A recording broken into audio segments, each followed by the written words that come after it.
Nation of Fit in 10. Welcome to day 22. And Martina has got a really tasty shake that she's having. And, well, I was going to say, why don't you tell us about it? But I actually made it, so I have no idea. Why don't we just talk about? Why don't I just talk about what's in there? So, you just finished. To train, yeah, I did shoulders and back. She's finished working out. And so we've got a lot of natural sugars in here because that's the one time where we want to have lots of natural sugars, or sugars in general, or it's okay to have them at that time to help with the recovery and replenishment of glycogen.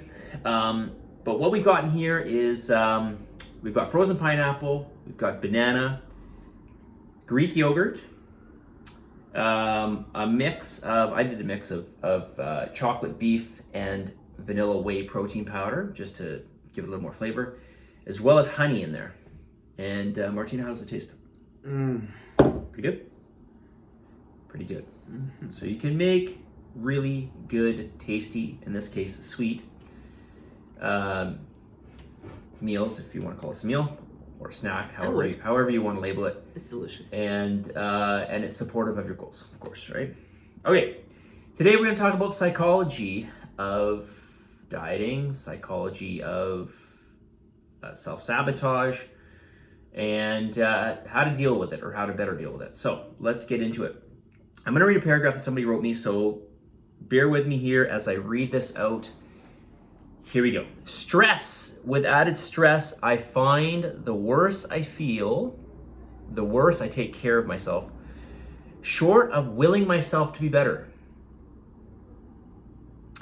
Because I know that there is no magic wand or pill that will fix things. How do exercise and diet assure improved happiness? All right, I'm going to stop there. So how do diet and exercise assure improved happiness? Well, I would say short term, they don't. In the moment, they don't. But in the long term, they do. So I think maybe what you're asking for is when we think about things that people will naturally go towards, like what are some things that people will naturally go towards? Food. Yeah, it's, probably junk food, alcohol. I like to go walking. Okay, well that's actually a great thing to do, but maybe we'll talk about that in a second. Yeah. Ultimately, what people tend to do, or what seems to be at least for the majority of people, what they'll tend to immediately gravitate towards are things like junk food or drugs and alcohol. That's a little more extreme, of course. Things that are going to give you an instant level of relief. And so this is why people do it, without knowing that there's going to be long-term consequences with it. Now, a lot of you have joined this program for probably several reasons. Ultimately, people want to probably lose some body fat, but maybe in there as well is you've got some habits that are just not conducive to your happiness in life, right? So we've always got to think about long-term and what is going to, because you have this, you're conscious of this now. Obviously, you're in this program because you know that with exercise and diet, this is going to lead to an improved life, and with improved life, happiness, essentially. Because I think what you're experiencing is you're doing these types of, or you're engaging in perhaps some level of coping that is not good for you long term. And so this is something that you've recognized.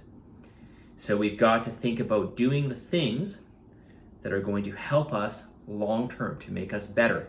And that's going to require a level of sacrifice, or what might feel like sacrifice in the moment. Do you want to add some stuff to this? Because I feel like maybe between the two of us, all of us have things we got to work towards. We won't talk about me right now, but maybe, do you want to lean into this? Is there anything, have you dealt with this before? Oh, I have. My greatest coping mechanism is alcohol, personally. And so it's something that now I feel anyway, most of the time under control. And, I just had to learn habits that are different. For one, bringing exercise into my life as late as it had come, has been really tremendous in keeping, my mood more even, my anger, frustration, sadness, basically out of my body. But if I get, frustrated, if I get upset, if I get angry, then I have other ways to deal with it than immediately reaching for a glass of wine. And that is, I like to go walking. I have a great support system now, great community, people that I can just talk to and blurb and then try to get this out of without reaching for a pint, of alcohol or ice cream. And another thing also is in time of great stress, I have found that being on a program has been the most helpful thing that could ever happen to me. Like the idea of, letting go of everything that I feel I have control over in a situation where things are getting out of control is not helpful. So I realized that being able to continuously, wake up in the morning, eat my protein the way I do it, do my cardio, prepare my meals, it kept me more in the moment and more focused on the outcome than just letting go and hoping that the next day things will be better. Right. Yeah. So you've sort of learned through time that your original mechanisms for coping weren't working for you. I don't think that they're working for anybody. I mean, like you and I would both know that when I drink, like a couple of glasses of wine, I don't sleep well. I wake up in the morning, I don't feel that great. All my routine is messed up. It's like it just leads to chaos, more chaos, right? And only a handful of times have I been able to take on something really, really hard with a minimum amount of control, and that control got me through what was hard so much better than what I usually am used to. Mm-hmm.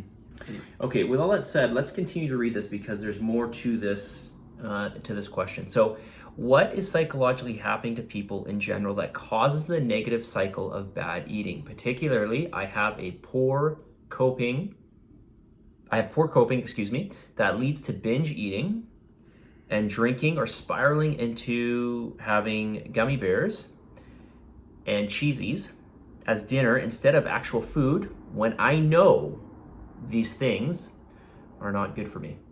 So again, I think that this is something that we already touched upon, which is you are gravitating towards things that are giving you immediate, a certain level of comfort, immediate gratification over, doing something that's going to help you more long-term. Maybe it's going to be what you might imagine to be or it feels to be sacrificial in some way. Doing exercise is hard. Eating the food that you don't necessarily want to eat is hard when you know you can have gummy bears or cheesies. But ultimately, these things are going to be something that are going to help you, obviously, propel you to a better state of being in the future. Wouldn't you agree? Absolutely. Yeah, so ultimately at that time, it becomes a choice. The good thing is that you know this. Yeah. And you're conscious of this. So, part of this is going to be coming in and out of it. So we can't expect, maybe some people can. We can't expect, I'm going to talk to this person directly, to immediately make the switch, and then that switch will stay always. You might come in and out of it, which it sounds like is happening. Mm-hmm. And this is part of the journey of getting to the point where it doesn't happen anymore. Yeah. So, this is, you're farther ahead right now, I'm sure, than you were 2 years ago. Absolutely. So you've got to look at this as part of the process, and the process takes time, and it's going to be a little bit of up and down. And this is just the way it goes. So, but ultimately, at the end of the day, you've got to want to help yourself, and that it's one of two things: immediate gratification, and then, oh my God, I've got to deal with the consequences later on, which is long-term consequences, almost like nonstop consequences, right?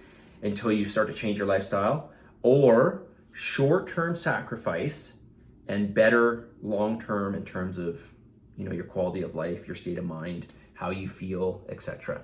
But immediate tips, as I was saying earlier, can be, when we talked about this in our previous video, for example, if you didn't have the gummy bears at home, like I think about this all the time, right? It's like, do I really want alcohol so bad that I'm going to take my car and drive to the liquor store and purchase that alcohol. And usually just the thought of doing that is just too much for me. And I'm like, you know what, I'm not going to do it. So imagine if I had the alcohol at home, I would have definitely drank it. But that's already different. If I had the gummy bear, if I had the ice cream, which I have to like walk all the way to the convenience store to go and purchase and come back, that's already a deterrent for me. And then having the presence again of friends close enough to keep me, in line, and then calling my family, and then going for a walk, and then having trained, and then, finishing after my training, having this like really nutritious, very satisfying drink. It's all those things come into the equation. They really, really help. Yeah, and you get to the point too where, when you're going through all these, when you get these, let's call them better habits, more consistent over time, you're going to maybe eventually fall back, and then when you do fall back, you're going to see, oh my God, I can't even fall back anymore because I just feel so much worse. So the other aspect of this is the whole feelings of dopamine, which we're at 11 minutes, so maybe we should get into that to another video. Mm-hmm. But it's really just, everything at the end of the day is relative. So it's about trying to rebuild those dopamine levels so that when you do reward yourself with something, you're essentially getting a greater dopamine rush out of things that wouldn't maybe give you that dopamine rush originally. Yeah. Because you've changed, relatively speaking, you've changed what you're doing in your life. Your behavior. Your behavior. So maybe we'll talk about that in the future, because there's lots more questions from this person that we'll get to. So let's get the message of the day on this this day 22, and this is actually very fitting, and it's a reminder to you all that whether you're dealing with specifically what we talked about or just the challenge in general, this is a process. It takes time, and obviously I'm trying to push you as far as I can, even from the feedback that I might give you, or maybe Martina will give you. Will be like, what are you doing? You should be having this. You should be doing this. We should be. Why did you only get two exercise sessions in with Martina? You should be getting in 3, etc. Obviously, this is all a process, and so we can't expect to go from 0 to 100. That would be nice. But I really want to encourage you, just as we mentioned in the last video, to push yourself as much as you can, right? But it is a process, and it does take time, and you've got to keep working at it. That's the thing. You've got to keep working at it. Yeah. Anything you want to add to that? No. You sure? Yeah. Okay. Positive energy, positive vibes, believe in yourself, for the love of God, give some gratitude, and we'll talk to you all on Tuesday.